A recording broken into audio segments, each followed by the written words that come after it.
আপনি যত কম জামা কাপড় পরবেন, আপনার জামা কাপড় যত খোলামেলা হবে। রাসূল যেমন বলেছেন, কাসিয়াত আরিয়াত সাল্লাল্লাহু আলাইহি সাল্লাম, একসময় মহিলারা এমনভাবে জামা কাপড় পরবে, যদিও তাদের শরীরে কাপড় থাকবে কিন্তু দেখতে মনে হবে উলঙ্গ। জামা কাপড় এমন টাইট হবে, মনে হবে যেন শরীরের উপর রং করা হয়েছে, কোনো কিছু সে পরিধান করেনি। অবস্থা এমনই হবে এক সময়, আর এটাই মানবজাতির কাছে সুন্দর মনে হবে। কিন্তু পক্ষান্তরে প্রসঙ্গত এটা শয়তানের ফাঁদ। মানবজাতির চূড়ান্ত ব্যর্থতা হবে তখন যখন নির্লজ্জতাকে সুন্দর মনে হবে, উদযাপন করা হবে। প্রসঙ্গত তারা কি করে? এখানে উপস্থিত অনেক যুবক ছেলের জন্য সিয়াম পালন করা অনেক কঠিন মনে হয়, কারণ সে নিজে নিজে প্রতিজ্ঞা করেছে রমজানে সে কোনো মুভি দেখবে না। ওরা আপনাকে মুভি দেখার জন্য কিভাবে প্ররোচিত করে? ওরা ট্রেইলার বানায়, আর এই ট্রেইলারগুলোতে কি দেখানো হয়? হয়তো এটি কোনো অ্যাকশন মুভি ট্রেইলার, বিস্ফোরণ হচ্ছে, একটি গাড়ি আরেকটি ধাওয়া করছে, ফাইট হচ্ছে, ঠিক মাঝখানে কোথাও তারা উলঙ্গ একটি দৃশ্য যোগ করে দিবে কয়েক সেকেন্ডের জন্য। মুভির গল্পের সাথে এর কোনো সম্পর্ক নেই। তারা এটা দিয়ে লোভ দেখায় যেন আপনি বলে ওঠেন, ও আমাকে এখন এটা দেখতে হবে। তারা এভাবে আপনাকে আটকে ফেলে। তারা বেহায়াপনাকে উদযাপন করে। তারা এমন জিনিস উদযাপন করে যা মানবজাতির দৃষ্টির আড়ালে লুকিয়ে থাকার কথা ছিল।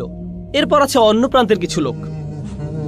আমাদের সব সময় শালীন থাকতে হবে, আমাদের লজ্জা থাকতে হবে, আমাদেরকে নিজেদের হায়া শরমের সংরক্ষণ করতে হবে। আস্তাগফিরুল্লাহ। এখন আপনি সারা জীবন ধরে সব সময় চোখ নিচু করে রাখেন। জীবনে মাটি আর ঘাস ছাড়া কোনো কিছু আপনার চোখে পড়েনি। যে মেয়েকে বিয়ে করবেন এমনকি তার দিকেও চোখ তুলে তাকান না। এমনকি বিয়ে হওয়ার পরেও কিছু কিছু মুসলিম সংস্কৃতিতে আমরা এতই ধার্মিক যে আমরা কোরআনের চেয়েও বেশি ধার্মিক। আমরা রাসূল সাল্লাল্লাহু আলাইহি সাল্লামের সুন্নাহ থেকেও বেশি ধার্মিক।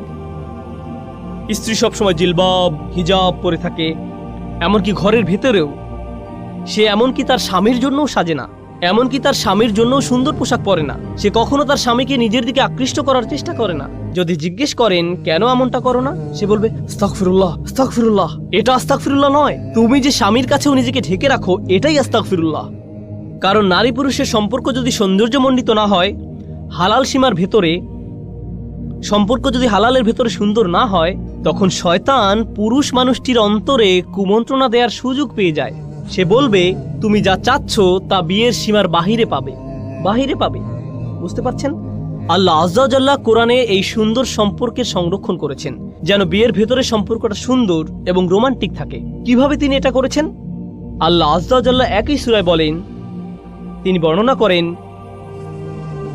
ইয়া বানি আদমা খুযু যিনাতাকুম ইনদা কুল্লি মসজিদ। হে বনি আদম, তোমরা প্রত্যেক নামাজের সময় সাজসজ্জা পরিধান করে নাও। পরবর্তী আয়াতে তিনি বলেন, কুল মান হাররামা যিনাতাল্লাহ, বলো কে হারাম করেছে আল্লাহর সৌন্দর্য উপকরণ। এখান থেকে আমরা শিখতে পারি আল্লাহ এই সৌন্দর্য সবসময় ঢেকে রাখার কথা বলছেন না। আল্লাহ বলছেন এই সৌন্দর্য প্রদর্শন করার জন্য উপযুক্ত জায়গা আছে, এর জন্য উপযুক্ত পরিবেশ রয়েছে। তিনি আপনার এই সৌন্দর্যকে অস্বীকার করছেন না। তিনি এটা তৈরি করেছেন যেন আপনি এর প্রতি আকৃষ্ট হন, কিন্তু উপযুক্ত মাধ্যমে এটা পেতে হবে। এজন্যই তিনি এই সৌন্দর্য সৃষ্টি করেছেন। তাই তিনি বলছেন, ইউওয়ারি সাওআতিকুম ওয়ারিশান কদ আনজালনা আলাইকুম লিবাসান ইউওয়ারি সাওআতিকুম ওয়ারিশান। সুবহানাল্লাহ। আমি তোমাদের জন্য পোশাক অবতীর্ণ করেছি, আমি পোশাক নাজিল করেছি। আল্লাহ এই আয়াতে বলছেন পোশাকও কোরআনের মতো, ওহীর মতো আল্লাহর নাজিলকৃত একটি উপহার।